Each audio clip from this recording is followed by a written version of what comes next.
साहिबगंज जिला कांग्रेस कमेटी के अध्यक्ष सह विधायक प्रतिनिधि बरकत खान, वरिष्ठ कांग्रेसी कमल आर्या और गुलाम रब्बानी ने संयुक्त प्रेस कॉन्फ्रेंस में महिला आरक्षण को लेकर पार्टी का स्पष्ट रुख रखा।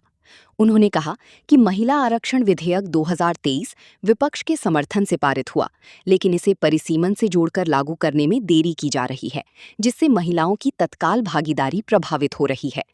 कांग्रेस नेताओं ने 33% महिला आरक्षण का समर्थन करते हुए इसे सामाजिक न्याय के आधार पर लागू करने की बात कही, ताकि पिछड़े, दलित और अल्पसंख्यक वर्ग की महिलाओं को भी बराबरी का अवसर मिल सके। कमल आर्या ने सवाल उठाया कि क्या ये कानून वास्तव में सशक्तिकरण के लिए है या चुनावी रणनीति का हिस्सा। वहीं गुलाम रब्बानी ने कहा कि महिलाओं को अब केवल वादे नहीं बल्कि तुरंत अधिकार चाहिए। नेताओं ने केंद्र सरकार से मांग की कि महिला आरक्षण को बिना देरी और समावेशी तरीके से लागू किया जाए, ताकि लोकतंत्र में महिलाओं की भागीदारी मजबूत हो सके। कुछ नहीं, ये एक राजनीतिक षड्यंत्र है। सामने बंगाल का चुनाव है, उसमें ये शो करने के लिए कि कांग्रेस महिला विरोधी है, ये इस तरह का षड्यंत्र किया गया है और कोई खास बात नहीं है। ये बिल जो पारित बिल था उसको दोबारा पारित कराने का कोई सवाल ही नहीं है, कोई तुक ही नहीं है।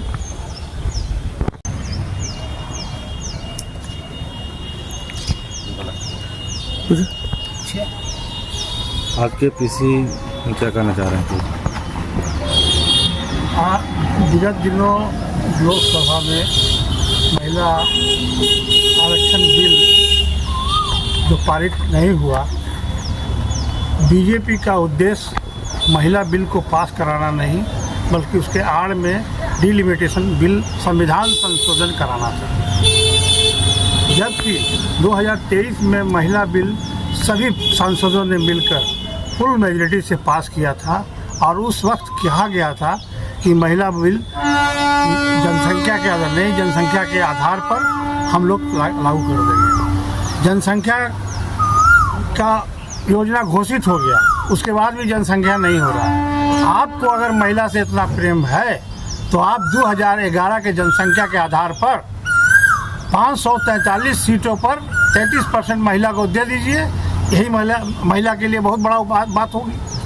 आप सिर्फ महिला के आड़ में कांग्रेस को बदनाम करने की साजिश और षड्यंत्र कर रहे हैं। इस बात को हर व्यक्ति के जबान पर आ गया है। लोग समझ रहे हैं इस बात को कि आप महिला के विरोधी हैं, महिला के सपोर्ट में नहीं है। आज तक आपके पार्टी में कोई भी महिला अध्यक्ष नहीं बनी है। इससे क्या साबित होता है कि आप महिला से कितना प्रेम करते हैं? ये आपका उद्देश्य बताता है, आपका प्यार बताता है। पिछले दिनों सरकार ने महिला आरक्षण का बिल लाया था, जो सदन में गिर गया, पास हो गया। और इसका बीजेपी सरकार, मोदी जी की सरकार ने कांग्रेस पार्टी को इस बिल के गिर जाने से पूरे बदनाम किया जा रहा है। इसी उद्देश्य से आज हम लोग पीसी कर रहे हैं, लोगों को जानकारी आप लोगों के माध्यम से देने के लिए कि बीजेपी की सरकार जो है ये महिला आरक्षण चाहती नहीं। अगर ये महिला को आरक्षण देना चाहती, आरक्षण बिल अगर ये होता तो जातिगत आधार पर भी होता। और ये 2023 में जब पूरे विपक्ष ने ध्वनि मत से इसे पारित कर दिया सदन में और तत्कालीन राष्ट्रपति ने भी इसे अनुमोदन कर दिया, तो इसको लागू कर देना चाहिए था। लेकिन बीजेपी सरकार की मंशा ये नहीं है लागू करने। ये सिर्फ अभी जो चुनाव अगल बगल हो रहे हैं, इस चुनावी फायदा के लिए ये जो है ये बिल लाने का इन्होंने काम किया। कांग्रेस मांग कर रही है कि लोकसभा और विधानसभा में जो सीटें हैं अभी वर्तमान में, उस आधार पर 33% महिलाओं को आरक्षण दे।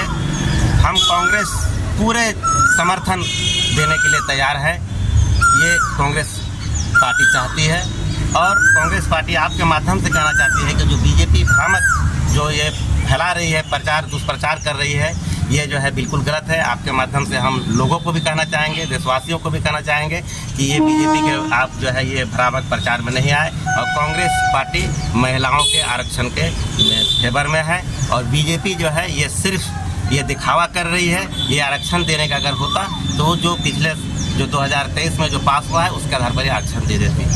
हम लोग कांग्रेस पार्टी इसका घोर निंदा करते हैं, बीजेपी जो जिस तरह से भ्रामक दुष्प्रचार कर रही है। भाजपा जो है डिलिमिटेशन लाना चाह रही थी और इसी आधार पर जो है महिला आरक्षण को मिला करके बिल पेश किया था।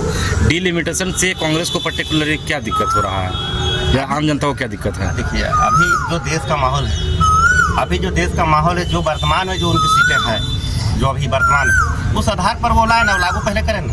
वो तो अपना फायदा के लिए करना चाहती है, वो तो देश के फायदा के लिए, महिलाओं के फायदा के लिए नहीं करना चाह रही। आप महिलाओं को कहाँ फायदा दे रहे हैं बताइए? उनके राज जहाँ उनके शासित राज्य है वहाँ पर महिलाओं का अपमान किया जा रहा है, तो इससे और हम लोग क्या समझ सकते हैं?